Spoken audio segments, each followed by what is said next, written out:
John Miles here, presenting information on analogy and duality. A top-level overview here. I'll start by covering some principles of truth and knowledge and a few concepts of causality, and then going in deep into duality and analogy. And at the end I will extend the analogy to show the equations of emotion. The first principle of knowledge is what I like to call the singularity of existence. Sometimes I call it the uniqueness of actuality. And the point with this principle is that there really is only one truth, and we can call that absolute truth. Specifically, only one actual reality in fact exists at each moment of time, meaning there's exactly one true history, that there is an absolute truth of physics. And whatever's happening and whatever has happened in the past, there's only one true activity. The second principle, which is dually related to the first, is the plurality of knowledge. The term knowledge is generally referring to information derived from observations. The plurality means that there are many, many ways of describing any given phenomenon, even though there's only one true and actual activity. As an approximation to reality, knowledge is never 100% certain or correct, so there is always an attribute of probability in terms of an error figure, let's say, to the truth and the validity of what we call knowledge. Over time, with further experience, many things that are known, or we should say believed, to be true are later discarded as erroneous. Third is the incompleteness of knowledge. It's important to recognize the incompleteness of conventional belief. There are many various views of the truth. Each one is an incomplete observation of what is one single true reality.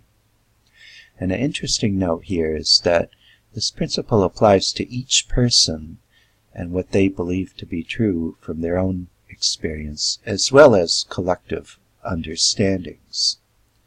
There will always be some error. Following on from this, there is the evolvement of knowledge. So it is best to view human knowledge as human belief, with the understanding that both are subject to change and evolvement. The collection of what people consider true is best viewed as an evolving model of the world. This world model is continuously refined to better fit observational data and to make better technology. But the world model always has room for improvement. Related to knowledge is what I like to call the physical-logical duality. Any representation, whether it is a symbolic or iconic representation, has this physical-logical duality. And a commonly seen one is that between hardware and software, or what used to be called the medium and the message. Or in engineering, there's the information channel and the signal that travels in that channel. Again, with the computer metaphor, we have the memory device hardware on the one hand and the data that is recorded in it as the logical component. So it's a lot like a physical disk drive, which is one single device that can be defined with many logical disk drives, which is done via software. But it's good to remember there's a physical basis for all recorded knowledge. This analogy there is between the mass and energy transfer found in all physics formulations and the transfer of data. In fact, wherever there's a data transfer, there's also an energy transfer. That energy transfer is copying magnetic patterns between media, whether it's in a computer hardware device or in a person's mind. Now we have many information modalities or channels to represent the real world with what we can term knowledge, and I made a list of 5 basic ones here. First, I have sound, acoustic energy, and this could be a tone or a chord, and if it's changing over time, that's an audio file, an audio track. Likewise, with an iconic image of the world, we have a static image, and the dynamic version of that would be a video. With text and graphics, something like typing in character sequence or drawing it on paper, we have the drawing, and if it's changing over time, it's like an animation. With regard to math and symbolic, we have the expression, which could be a formula, or over time, if it changes over time, that would be a procedure, like a recursion formula, for example. And now, of course, in the digital world, we have data, which is static, and the changing of data is accomplished with a program, like software. I like to view the 4-dimensional space-time as a 3-dimensional movie, and the reason is that we can only see one frame of what's happening at a time, and that's the present. So, although there are many frames we have before and after, only one is illuminated, and that is the present. After that, the information goes into our memory in a take-up reel, and we could probably remember most of it. And as far as the future, we don't know that much about it. Another metaphor, maybe perhaps more accurate, is to regard our experience of 4-dimensional space-time in terms of cinematography.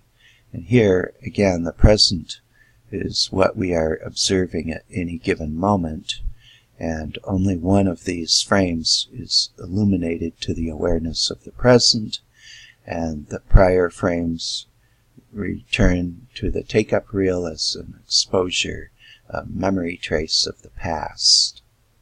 The future, we don't know that much about, but it's something that we're creating in the present moment. With this metaphor, remembering is kind of like playing back our image. Now we have this awareness of the passage of time, and that gives rise to 2 dualities. There's the spatial duality, where we're aware of a distinction between ourself and others, and a temporal duality, where we're aware of the difference between the present and the past. But a big question here is our experience just a neurological recording that will fade away over time? For example, we only remember seeing one of these images of a ballet dancer at any one time. Or could it be that the reality is actually a 4-dimensional recording, as it is being created from moment to moment? We only experience the present moment, but I like to consider the possibility of a permanent past which continues to exist. So as this person is making her movements, she still exists in the past state, but we can't access it the same as we do to the present. So we are only aware of one moment, the present. Then I considered, what would the data content of your life consist of if we did record everything? And I like to consider the possibility that everyone knows everything. Kind of like when you're face to face with a person's reality and you telepathically identify things about them. Supposing each person had this potential ability to know anything about another person's life, the impact would be quite significant, because any attempt at deception or hiding anything in your past would be pointless. I find this is a logical basis for having an approach of sincerity, honesty, non-denial, and truthfulness. In other words, no privacy. And that's a big topic these days, but I believe in the future the whole idea of privacy will be seen as a quaint, short-lived notion that came up around the turn of the century. Now there is an acceleration of data flow, and this diagram shows a 10-year huge increase. We could call this the information explosion. And 1,000 exabytes is a zettabyte, and where this graph is now, a couple of years after it was made, we're well over 10 zettabytes being generated every year. Then I considered, well, if we had the average lifetime of 82 years or so, and men live a couple years shorter on average than women, but let's figure 80 years as average, that amounts to about 700,000 hours of life. And the question is, how much data would be required if we wanted a 24 hours per day, 7 days per week recording of a person's whole life? And let's consider a video recording in HD resolution where each frame is 2 megapixels. That takes about a gigabyte per hour to record. So you could record a person's whole life as a movie in about 700 terabytes. And of course there will be some dead time and sleeping or not doing anything, stationary, and it would probably, a fraction of this, maybe 100 terabytes would be sufficient. Or if you just wanted a recording of everything you ever said and everything you ever heard in your life, even if it was during your sleeping, that would only take about 42 terabytes per person. And accounting for dead air and quiet times, probably be a fraction of this. So let's say 1 to 4 terabytes would be enough to record an audio track of a person's whole life. Now this comes up because we do have a place in Utah called the Utah Data Center, and the estimated storage capacity is now believed to be about 3 to 12 exabytes. That was the estimate when it was completed a couple years ago, and it cost about $2 billion for the facility and about $2 billion for the hardware contents of the building. And just the power alone cost about $40 million a year, and that's to provide about 65 megawatts of power for heating and cooling and electricity to run all the computers. Now, interestingly, recently more data centers have been built in Scandinavia, like Finland and Norway, because they're right by the Arctic Circle where there's plenty of free ice water, and that can severely, seriously cut down on the expense of operating a data center. Of course, the only problem is it's in the middle of nowhere, and who wants to live there? But you don't need that many people to operate the data center itself. So when it was built, they were targeting about a yottabyte, but even though the initial capacity is probably about 10 exabytes, with further technology increases, eventually they'll get up to a yottabyte. Now it turns out everything you do online is being recorded, and there's quite a few good presentations from Kevin Shipp on YouTube. And he does a very good job of explaining the distinction between shadow government and deep state. And he points out that the Utah Data Center is collecting yottabytes of data.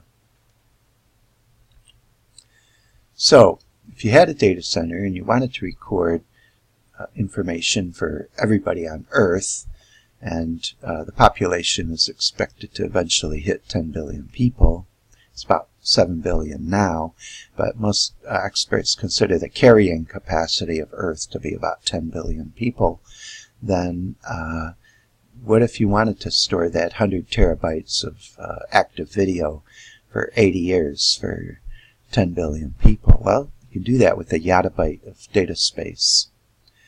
If you only need 1 terabyte per person, you could do that with about 10 zettabytes of space. And if what we have right now is 10 exabytes for 10 billion people, that gives you about a gigabyte per person, which, by the way, would be more than enough to record everything a person ever typed or spoke or read.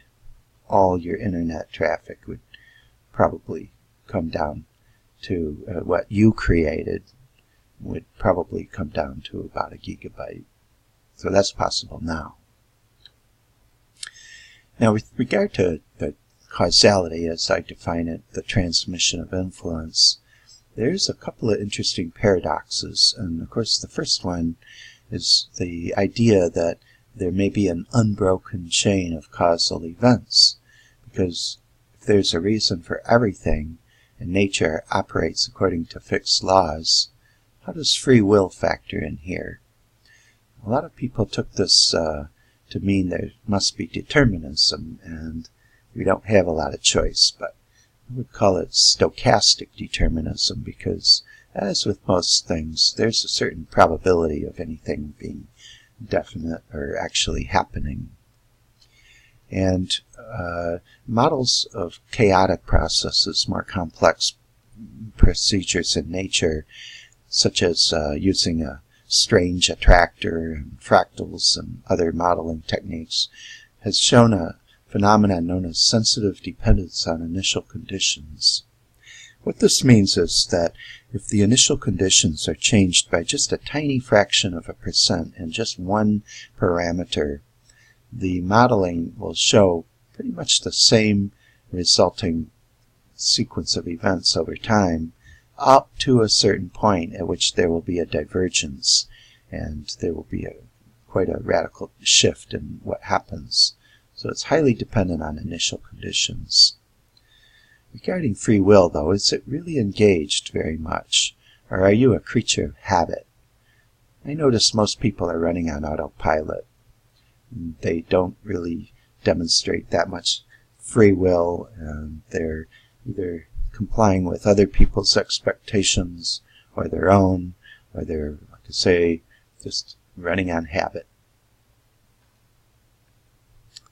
So the will is important here, and in this model, the will is similar to the powertrain of a vehicle, and I like to think of it as the emotive force, or the desire and will, corresponding to voltage.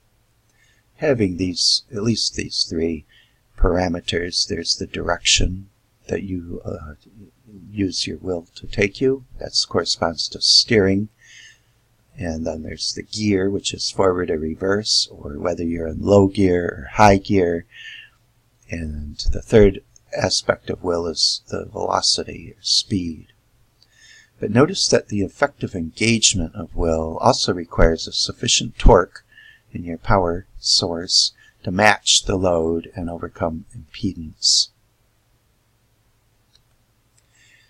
Now, another paradox I found in the change from zero position is raises a few questions here. So, if you have an object, let's say a rigid object, it's stationary for a long period of time, x equals 0, and it moves to a new position and then becomes stationary again, that displacement can be described as delta x.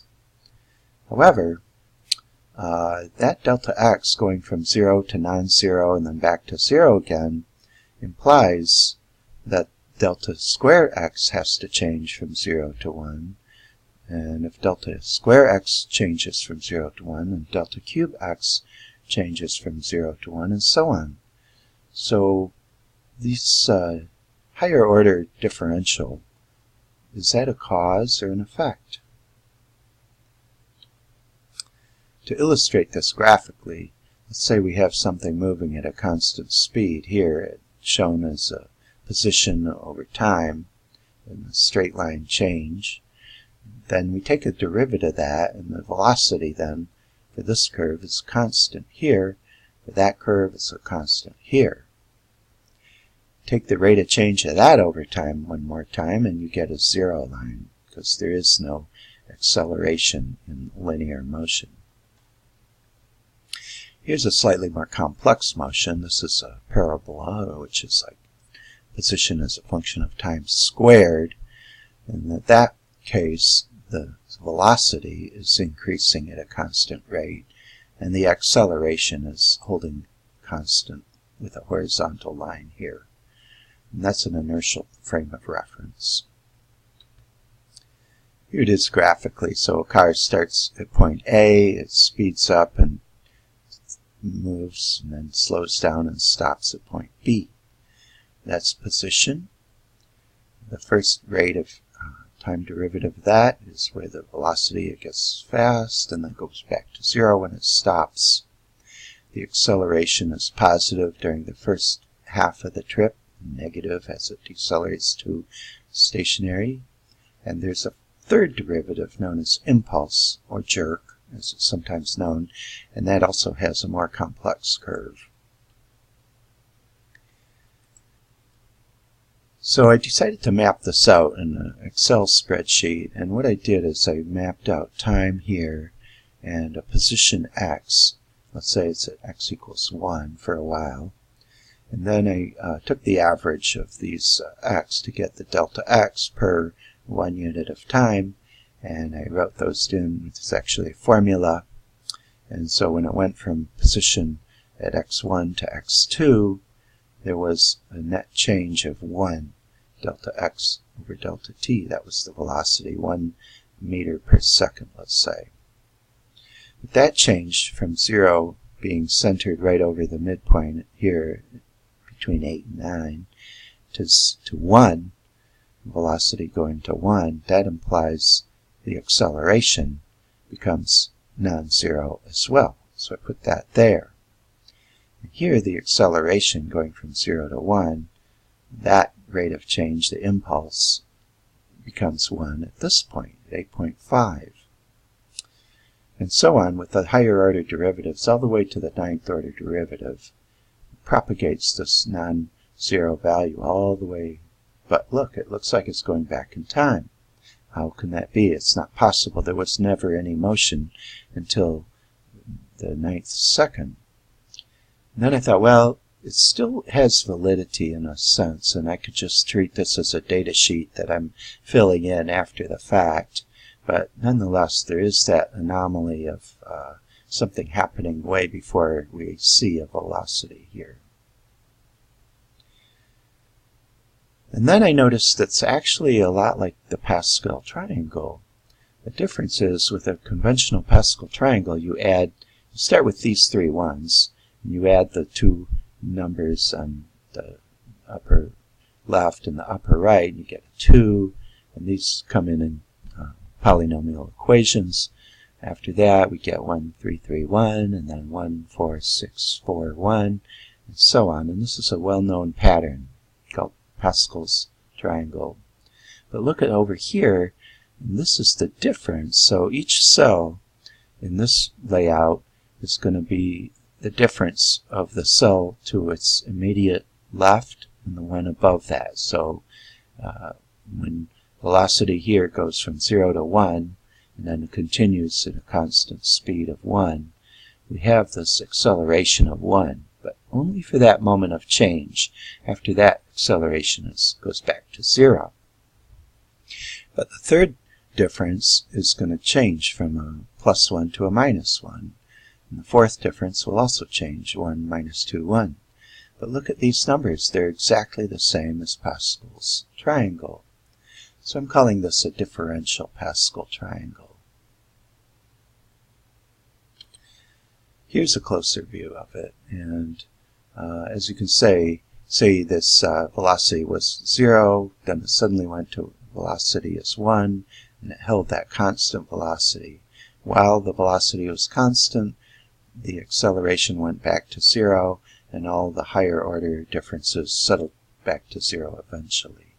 But the mystery, the real mystery, apart from the Pascal triangle pattern, is how come these higher order differences are fluctuating so wildly? How is that possible? Orders of magnitude more than the first four differences. These are reasonable, these are not reasonable. So what's up with that? Another interesting pattern of Pascal triangle is if you just take these numbers and treat them as a multi-digit numeral where 2 digits have the number carried, then you get these numbers here, and they happen to all be the consecutive powers of 11. What's up with that? I don't know. And then also another pattern, if you add these rows, you get a pretty neat increasing power of 2. Here's a larger look at here's the standard Pascal triangle, differential Pascal triangle here. And then what the velocity is doing is changing from plus 2 meters per second and suddenly going in the other direction at negative 2 meters per second. And we get a more complex triangle propagating out from this one change in velocity, and just this one swing in acceleration propagates all these big numbers way out here. So, here's how I resolve this paradox. First observation, everything is always in motion. And the second is that all motion must include an oscillating component, whether it's vibration, like a car vibrating as it travels down the road, or spin and orbital oscillations as in atomic scale particles. And it turns out that if the motion is ultimately oscillating or sinusoidal, it's pretty convenient because all the higher order derivatives of sinusoidal functions are sinusoidal, and they don't have that wild fluctuations. And this is a table here of the successive first 8 derivatives of a function that's a sine, and it always goes through this sequence. So the derivative of sine is cosine, derivative of cosine minus sine, derivative of minus sine is minus cosine, and the derivative of minus cosine is back to sine, and the pattern just repeats over and over and over, no matter how many higher order levels of difference you want to look at. So that's related closely to the use of complex numbers, where if you raise the number I, square root of -1, to very high powers, it's going to go through a modulo 4 cycle here, and they'll eventually be equivalent to the first 4 powers of I, starting at 0. And this is used all the time in modeling electronic circuits, where we have in the real axis resistance, that's the dissipative term, and we have 2 types of reactance here. We have the inductive reactance, which is a positive imaginary quantity, and capacitive reactance, which is a negative imaginary quantity. Here the letter J corresponds to letter I. And notice how with an inductor, if the frequency gets high, that's omega, if the frequency gets higher and higher, the resistive, or the impedance to any change gets greater and greater. Whereas with capacitance, if the frequency is very low, like even 0 with direct current, it will not pass any direct current, while the inductor will look just like a copper wire, and it'll just short out your battery. But with alternating currents, the capacitance will decrease as you get higher and higher frequency. So these principles are used to model interpersonal interactions using a circuit diagram like this. Now, with duality, probably the most basic duality is something and nothing. So we could say everything is comprised of something and combined with nothing. Now, in practical terms, it's not an absolute vacuum, but this is like space, and this is like a rigid, massive object. And there will be air molecules and maybe dust in the air and smoke, and it's not a perfect vacuum. And likewise, there's a lot of space in between the molecules of an object, and even the boundary is not super sharp. There will be textural features and particles coming and going. But that's the concept of duality, matter and space. And it's been known for ages as the yin and yang duality. And the little dots here signify that it's not a perfect dichotomy, that there's a little bit of this in here and there's a little bit of this in here. But going back to this, let's show the duality here of matter, which is something, and space, which is nothing. And in physics, that corresponds to mass, and the dimensions of mass are given in brackets, square brackets, as a capital M, and that relates to weight and density. And currently, most particles have mass, even an electron.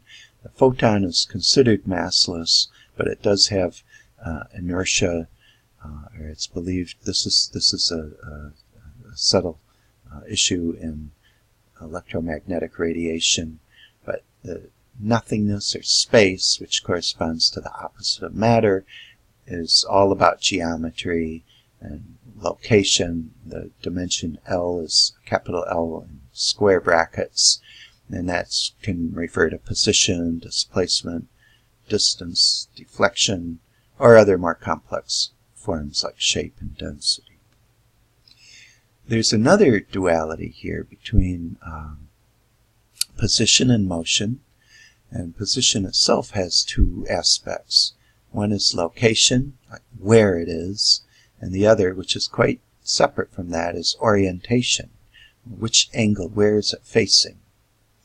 And for location, we often refer to displacement, and orientation as an angular position or displacement.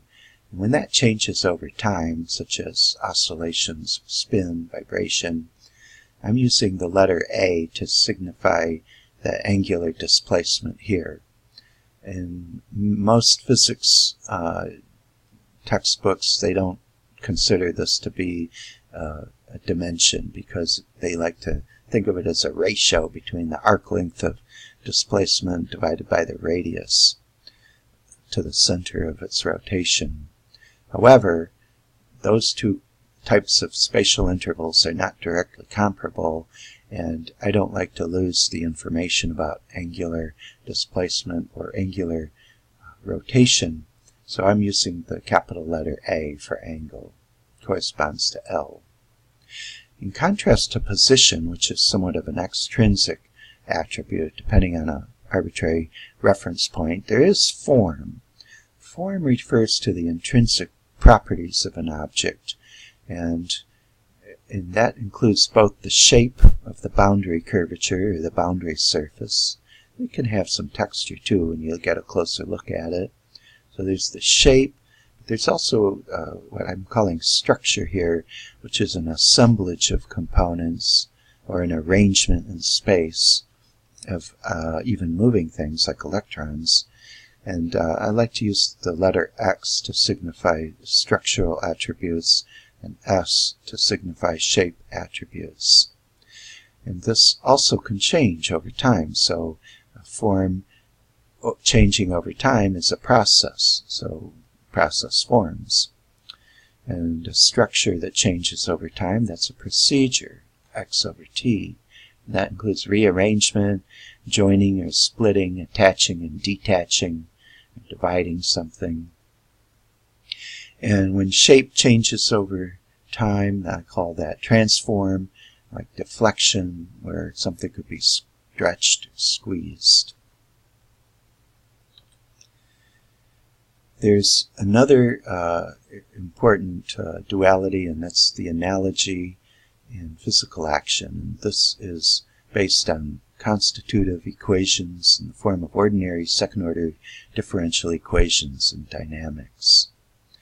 Now, it turns out that what's known as mathematical isomorphism, the same pattern, is found at all levels of energetic transfer. Here we have rotational mechanics, where the torque is related to the rotational inertia, the rotational damping, and the rotational stiffness. Mechanical force, translational mechanical, is related to inertial mass, friction, and stiffness. Solid mechanics, bulk mechanics, is where the stress is related to the deflection, the rate of deflection, and it has the same constitutive equation as these other levels. Even hydraulics has the same 3 parts of impedance, proportionate to the motion. Acoustics, this is diaphragm velocity, diaphragm position, like on a loudspeaker, and diaphragm acceleration, relating to acoustic inertance, acoustic resistance, and stiffness. And these two will focus in a little closer. Electrical is related to inductance, resistance, and capacitance. And the analogy even holds for thermodynamics, where we have thermal inductance, thermal resistance, and heat flow. And this has been presented in a prior article. This is just a summary, but this is the general constitutive equation that is found across many different levels of physics. So the simple conventions I'm using, I've used previous ones, but the current convention is open square for length, a solid square for mass, an open circle for charge. That's kind of neat because charges usually travel in an elliptic orbit, and then a solid circle for electrical inductance. Now that's chosen because it's directly analogous to inertial mass, and it has these dimensions, but I like to substitute it with just one symbol. With motion, this is displacement, velocity, and acceleration. Each a successive time derivative of the previous. We have electrical current, directly analogous to motion. That's charge, current flow, and rate of current flow. In mechanics, we have mechanical impedance. This is mass, resistance, and stiffness. And electrical impedance, this is inductance, resistance, and capacitance, 1 over capacitance.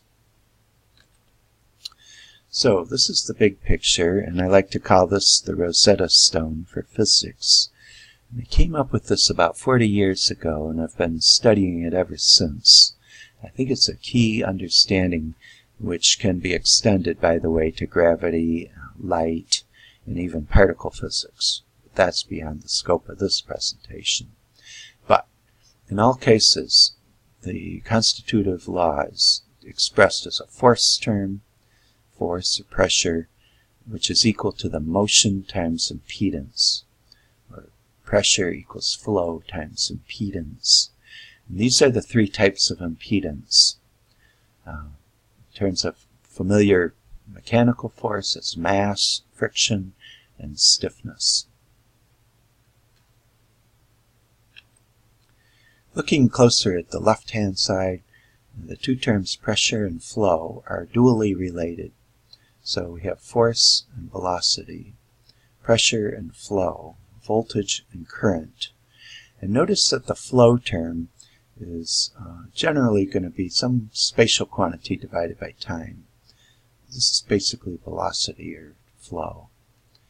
There is a couple of exceptions here. We'll look at those in closer detail, but notice that it's basically the same type of formula for all of these 8 action levels.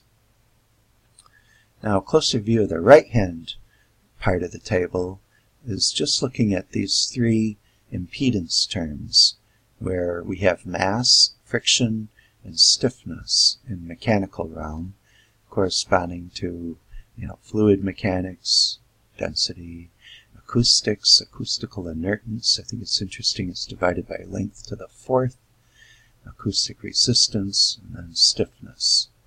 Each column here is the time derivative of the preceding column on its left.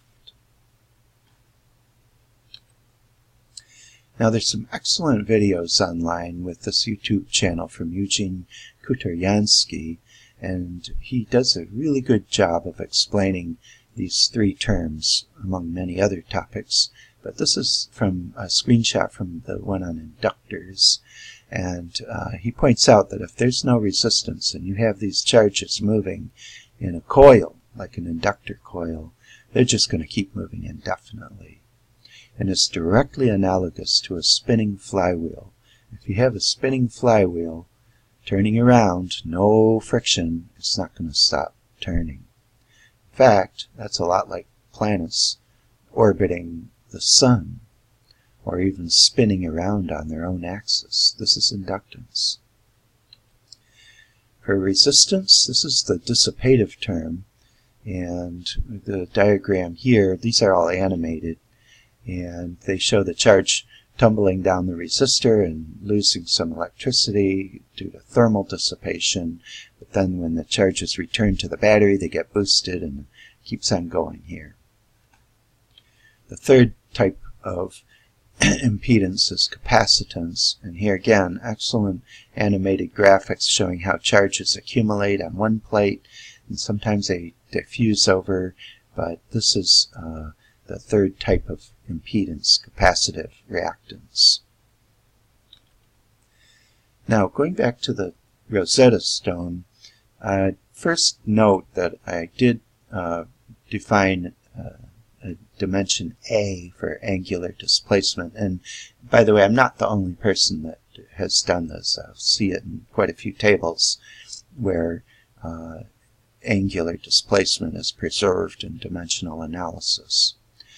Second expression, I use a K, Kelvin, to refer to a temperature difference, which happens to have the same dimensionality as energy, but some of the information is lost there. It's pretty close, not exact.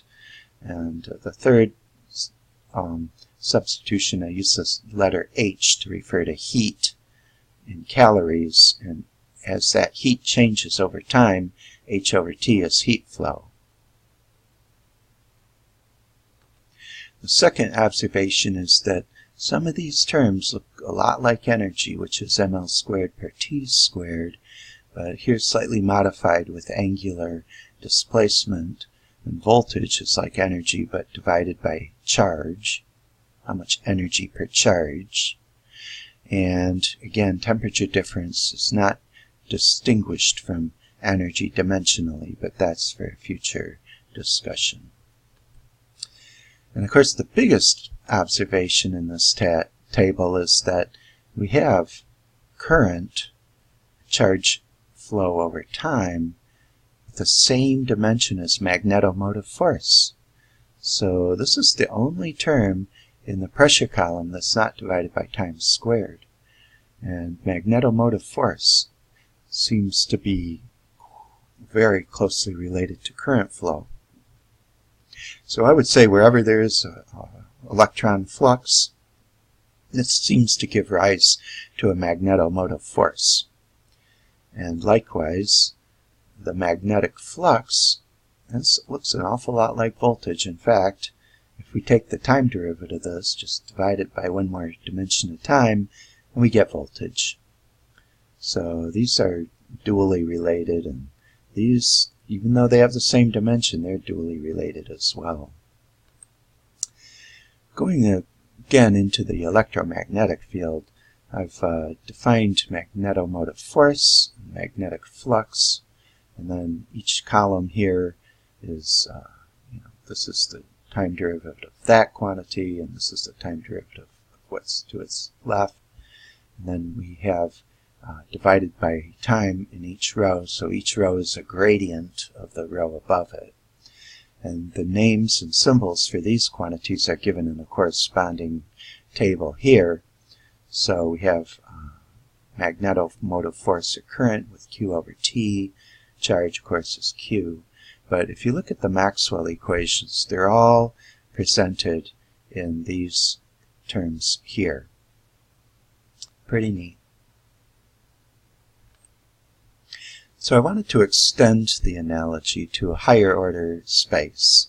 And in this case, what I did is I took the most common expression of force equals motion times impedance, and each row above it is going to be the gradient, or divided by another dimension of length of the one below it.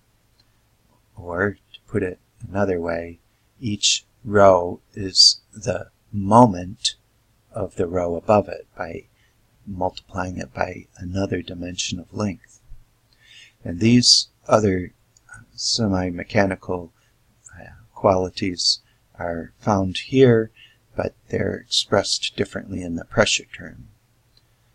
So this is my first step in extending the analogy.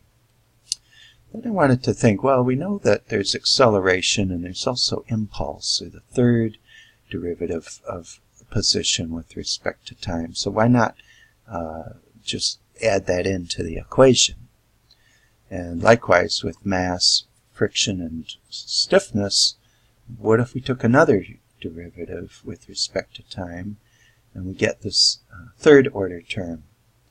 And then I realized, well, we have to add these new two terms to preserve the dimensional homogeneity and making sure the equation, all the additive components still each had the dimension of force. And so I extended this in these 4 columns, and that's something for a future discussion. But I believe this actually does exist as another quality of matter, and we know this exists as another aspect of motion. Going back to this physical logical analogy, we have mass transfer and we have data transfer, and there's a really good analogy here. So with any given system, let's say a person, for example, there's going to be certain outputs and certain inputs. And in terms of material, we can acquire things, which is like getting or taking or receiving. And we can produce or put things like putting, giving, transmitting. So within this row, I'm saying do represents action, get represents acquisition. That's the input term. In terms of things that we make, we build something, that's production. It can be assembled, it could be synthesized, like with chemical reactions or soldering to join things. And then there's the opposite, which is where we consume things, we eat, ingest, digest, break it down, analyze it. And it turns out we have the same process with information. So for output, everything you speak, which is verbal or even writing, and I group these together because they're one-dimensional sequences over time. I'm calling that everything you say, whether it's by speaking or by writing. And for input, corresponding to that is everything you hear or read. This is auditory, and I'm calling that listening. And then in two-dimensional realm, show is more optical or graphic, and we could refer to this as how you present yourself, or more generally how you express yourself. And then the input corresponding to this is everything you see, visually, all the observations you make, and in general everything that you perceive corresponds to the input data transfer.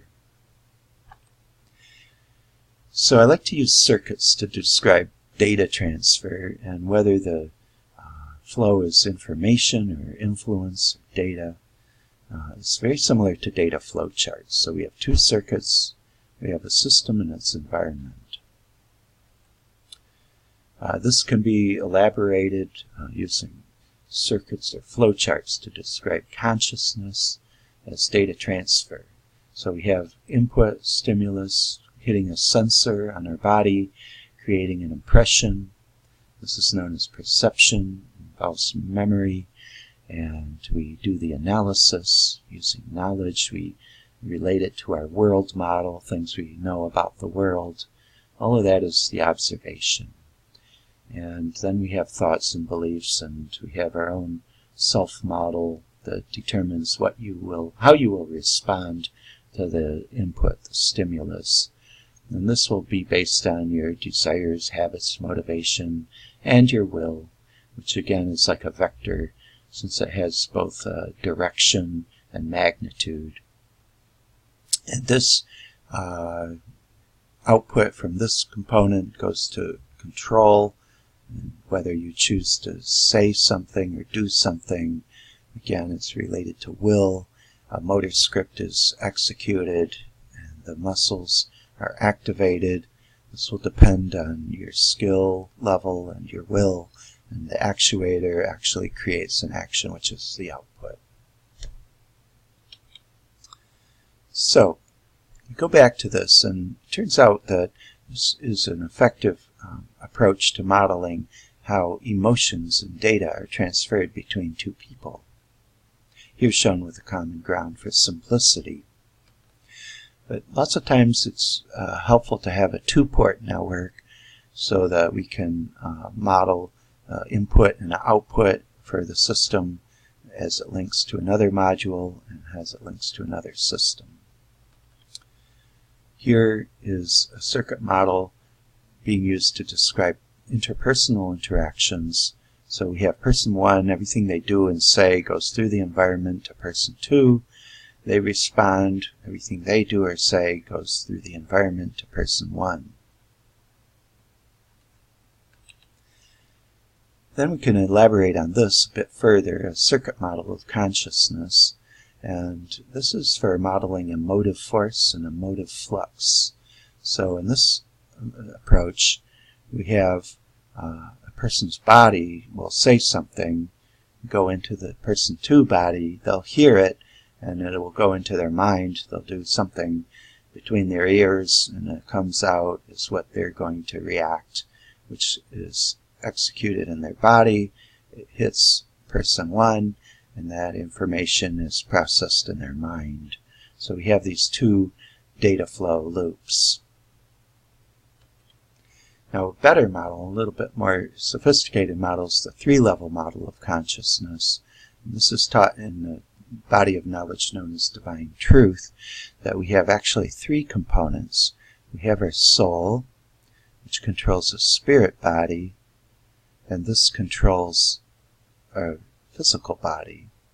And this relates to person 2, and here we notice that we have a physical body, a spirit body, and a soul. Now it turns out this is what you really are, and your spirit body and your physical body are really just appendages for data collection and accumulating experience. Now I found that it could be a good analogy found between physical action and emotion dynamics. So, as with all common physical phenomena, emotion dynamics includes a flow of emotional energy, which can be a lot of flow or a small amount of flow. Pressure, which is corresponding to will and desire, motivation, passion, things that move you into action. And then we have the impedance, and this is what will serve to block flow or restrict the flow. These all are 3 key elements of the emotion dynamics model. Then we have here the emotional analogs. So corresponding to electric charge is emotional charge. Cathexis is the investment of inanimate objects with emotional charge. Catharsis is the release of that emotional charge. The emotional flow is simply the flux of emotional charge. It's like electric current is the flow of charge. And then we also need to consider the rate of flow. And that's like the acceleration of the charge or the flow rate of emotion. Force and voltage being the pressure terms, that corresponds to will and desire. So whereas we have electromotive force here, we have emotive force here. And the third component, emotive impedance, is exactly corresponding to reactance. So inductance corresponds to habit, inertia, addiction. These are the 3 types of 3 examples of the first type of emotive impedance. Then the lossy term, which is resistance or reluctance in the magnetic realm, is all based on denial, I found, and it leads to judgment, anger, and a lot of other complications. The third type of impedance, which is capacitive reactance, it's all about doubt, and that leads to fear, anxiety, and avoidance patterns. So this is the summary here. Force is impedance times flow. Emotive force, that is your desire, will, passion, is going to be related to both your impedance factors of habit, denial, and doubt for these types of impedance.